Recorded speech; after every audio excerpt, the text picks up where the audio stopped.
What's up? So this is going to be the first installment of Going Deep. We're doing another round of these, looking at some old throwing videos that I've got from the past, some stuff done in slow-mo, and breaking it down a little bit more for you, thinking about what I'm thinking about during the throw, what I'm trying to accomplish, and why I'm doing what I'm doing. So the first one's going to be heavyweight for distance, as that's going to be the first one that really starts to give people some trouble. It's a tricky event, it's heavy, it's always going to be heavy. A few things I recommend, I train most of the time with a 49-pound implement. The other one is I took a lot of one-turns to be able to find balance on the finish, and that way I was working my way backwards through the throw. Now that's one of the big things I did that I noticed a huge change in how well I was able to adapt to it, is once I was strong enough to do one-turns and throw pretty far, I could do really, really well with it. So, without further ado, here's the video. Thanks for watching, and we'll do some more of these. I'll do some more throws breaks down.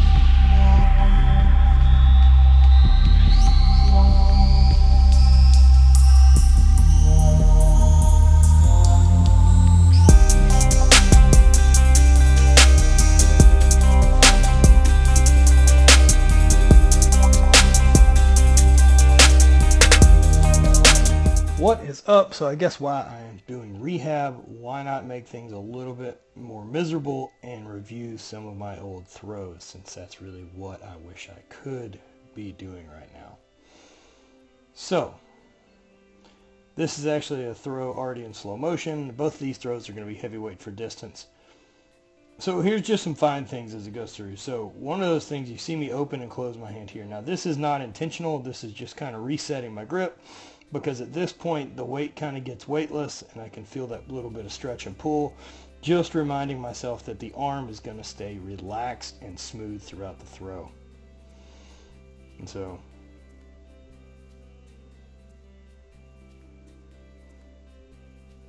you can see I'm not squeezing real tight with my hand. As soon as you're starting to squeeze on it, but you're shortening up the arm and your shoulder's getting tense, and you're not going to be able to get as much pull.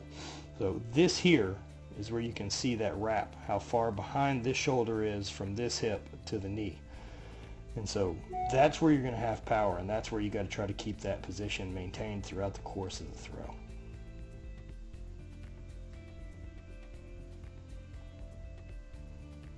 Standard here, I'm landing really closed off my first turn so that I can get my feet down on the ground to really emphasize pushing this weight back down.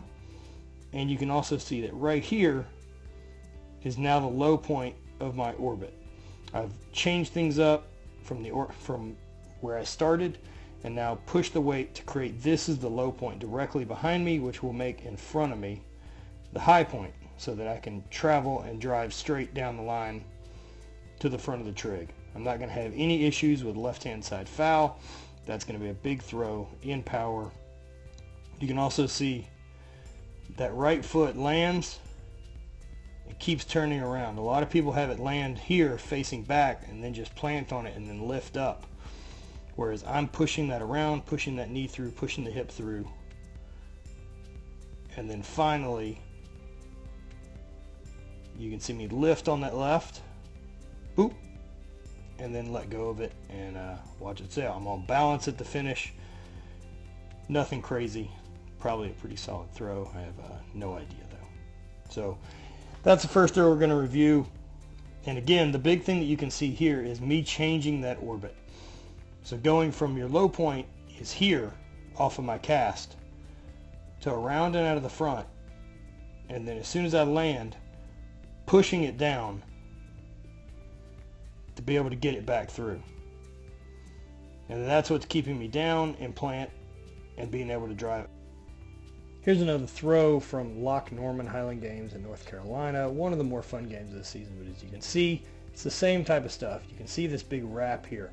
You can see my hip is torqued in front of my shoulder, and you can see the knee is torqued in front of that. And the first thing that's going to lead around is the knee's going to line up, the hip's going to set in, and then I'm going to lift and push that weight. Now something I'm not doing as good during this video as I was in the first is getting that weight back down to 0, or getting that weight back to 6 o'clock directly behind the trig as my low point. You can see me scoop it a little bit but it's just off to that right side where my low point is here, and it starts coming up. So getting it down just a hair faster will keep me a little bit more on balance, and that's what you'll see I'm going to miss in the finish.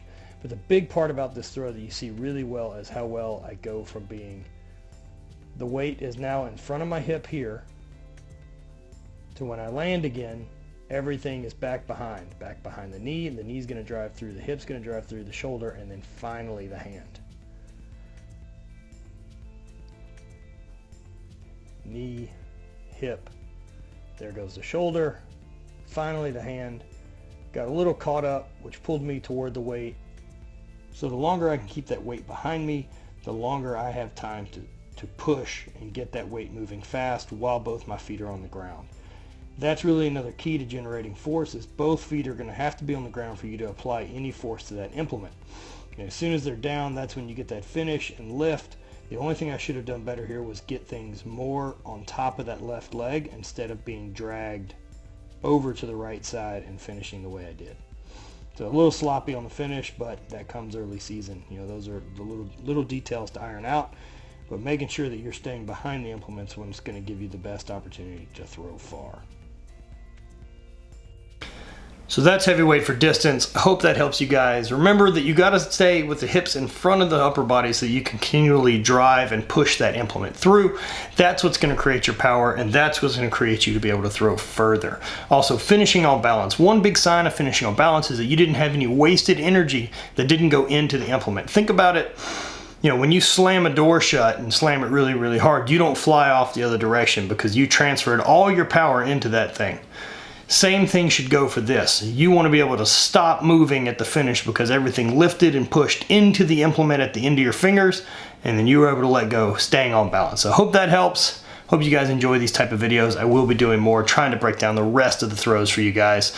The best note that I know how, which isn't the same technique that everyone's going to use. That's another thing. There are some really big picture items that everyone's going to do the same, and then there's going to be small adjustments. I may tackle and look at some of the other throwers and see the way that they're throwing and break that down for you as well. But first, we're going to start by digging with my own bullshit. So, as always, there's your video. Spread hate, always party.